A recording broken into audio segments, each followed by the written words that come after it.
কিয়ামতের দিন নিজেই বলবেন, হে দুনিয়ার মানুষেরা, আমি রব্বুল আলামিন পৃথিবীর জমিনে ক্ষুধার্ত ছিলাম, আমাকে কেন খাদ্য দেওয়া হয় নাই? আমি পিপাসার্ত ছিলাম, আমাকে কেন পানি দেওয়া হয় নাই?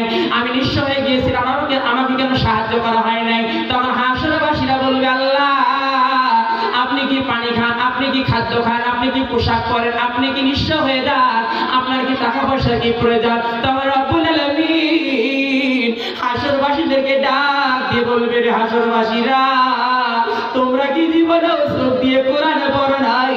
আমি আল্লাহ কোরআনের মধ্যে ঘোষণা করে দিয়েছি, ওয়ালা ইয়াহুদ্দু আলা তাআমিল মিসকিন। আল্লাহু আকবার। আমার রব্বুল আলামিন বলেন, ওয়ালা ইয়াহুদ্দু আলা তাআমিল মিসকিন। হে হাসরবাসীরা, তোমরা যদি কোনো ইতিম মানুষকে, তোমরা যদি মাদ্রাসার ছাত্রদেরকে, তোমরা যদি গরিব মিসকিনদেরকে যদি তোমরা খানা খাওয়াইলে হয়, সেই খানাটা আমি আল্লাহকে খাওয়ানো হতো।